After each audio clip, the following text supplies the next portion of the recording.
Hello, and welcome back to Let's Talk English. I'm Michelle. And I'm Jeremiah. Great to have you with us today.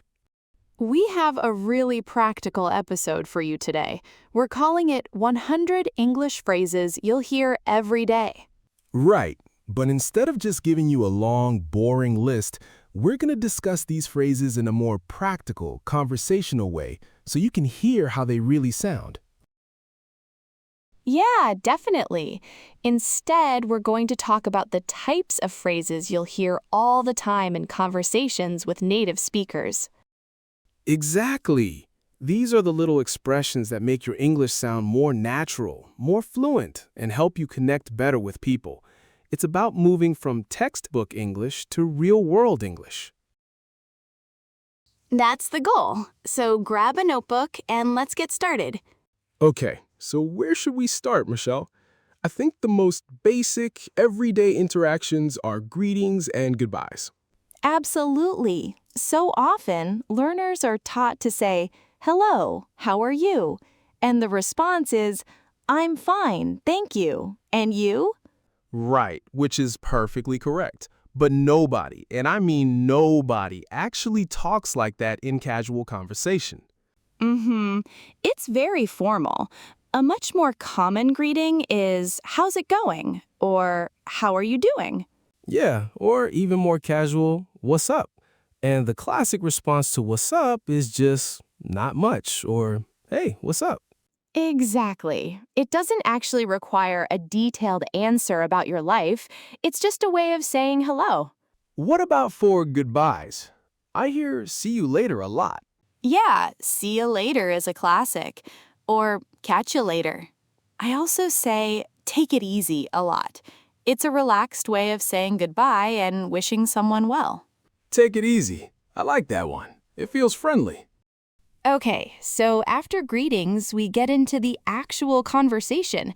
A huge part of that is just showing you're listening and agreeing with the other person. Oh, for sure. This is so important. Instead of just saying yes or I agree, there are so many better options. Right. Like what? Well, my go-to is probably exactly or totally. It's just a stronger way of showing you're on the same page. I use "totally" all the time. Also, you can say that again. That's a great one. It means you strongly agree with what someone just said. Mm-hmm. And if you kind of agree, but maybe not 100%, you could say something like, I see your point, or that's a fair point. Right. It acknowledges their opinion without you having to fully commit to it. It's a good way to be polite in a discussion. Another one I like is just, "I hear you." It shows empathy. I hear you. See, it works. It's a soft way of saying you understand someone's feelings or perspective. So let's move on to what we call small talk. This is the polite conversation about unimportant things that people have at work or at parties. Ah, yes, the art of small talk. It can be tricky for learners. It can. A super common question you'll hear, especially on a Monday, is, "How was your weekend?" The absolute classic. And a good answer is always just something short and positive, like, it was great, really relaxing. How about yours? You always want to ask the question back. Yes, always ask it back. It keeps the conversation going. Another great question if you haven't seen someone in a while is, "What have you been up to?" Right. It's a really friendly way to ask for a general update on their life. It's much better than just asking, what did you do? And what about when you want to end the small talk politely? You can't just walk away. No, please don't do that. You can say something like, well, it was great to see you, or I should get going, but it was lovely chatting with you. Perfect! It gives a clear signal that the conversation is over, but in a very warm and friendly way. Okay, let's tackle a situation that can be a bit scary for learners, when you don't understand something. Oh, this is a big one. The instinct is to just stay quiet or nod along, but that can lead to problems. It really can. So, first rule, don't just say what. It can sound a little bit rude or aggressive. Yeah, it's very direct. A much more polite way is to say, "Sorry, I didn't catch that." Or, "Could you say that again, please?" Exactly. Using sorry or excuse me softens it. You could also say, I'm sorry, could you speak a little more slowly if someone is talking too fast? That's a great one to have in your back pocket.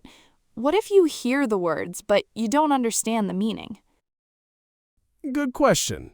In that case, you can ask, what do you mean by that? Or, I'm not sure I follow you. "I'm not sure I follow" is excellent. It sounds very natural. It shows you're trying to understand, but you just need a little more help. Right. It's not accusatory, it's collaborative. You know, another area that's really useful is how to give your opinion or make a suggestion without sounding too strong or pushy. Oh, that's a great point. It's a fine line to walk sometimes. It is, so instead of saying, "You must do this," you could say, "Have you thought about," or "Maybe you could try." Right, softer language. I often use in my opinion or from my perspective to make it clear it's just my view, not a universal fact. Yes, qualifying it is so important. Another good one for advice is, "If I were you, I would." It shows you're offering a personal suggestion, not a command. If I were you, yeah, that's perfect. It's hypothetical and respectful.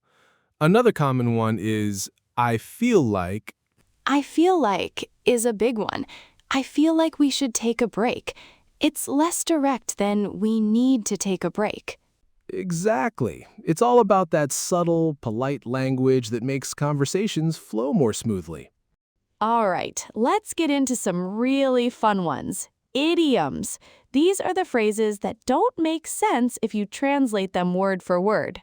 Yes, and they are everywhere in daily conversation.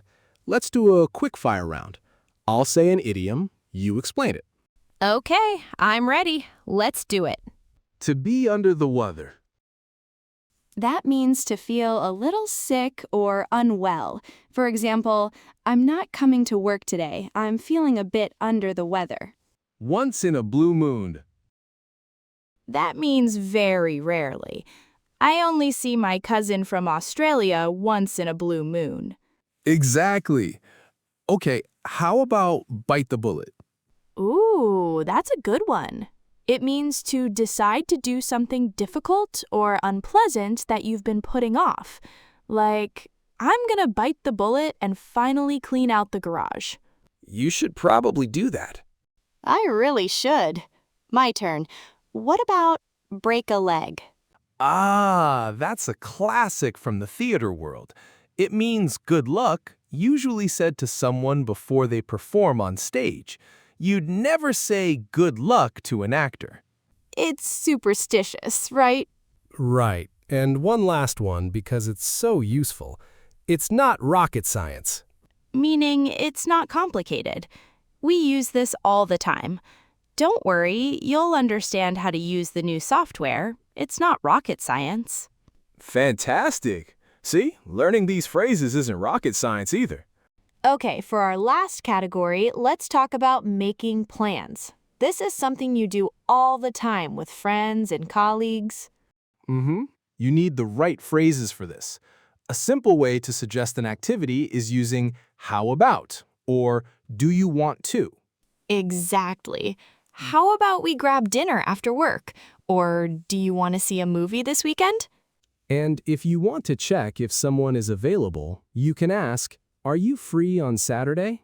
Or what are you doing on Friday night? Right. Now, what about responding? How do you say yes in a natural way? That sounds great. Or sounds good to me. A more casual way is I'm down for that. Or just I'm down. Yeah, "I'm down" is very common now. And if you can't make it? It's always best to be polite. You can say something like, oh, I'd love to, but I already have plans. Or, I don't think I can make it, sorry. Maybe another time? Maybe another time is key. It shows you're still interested, even if you're busy this time. It keeps the door open for future invitations. That's right, it's all about being polite and clear. And that brings us to the end of our chat. We've covered a lot of ground today. We have, and of course, this isn't a complete list. The goal isn't to memorize 100 phrases overnight. Right. The most important thing is to listen for these phrases when you're watching movies or talking to native speakers. Notice how and when they are used. Context is everything. It really is. Our challenge for you this week is to pick just 2 or 3 new phrases from this episode and try to use them in a conversation. That's a great challenge. Practice is the only way they'll start to feel natural. Exactly. Well, that's all the time we have for today. Thank you so much for tuning in to Let's Talk English. If you enjoyed the episode, please consider leaving us a review on your favorite podcast platform. It really helps us out. We'll be back next week with another topic to help you on your English journey. Until then, take it easy. Catch you later.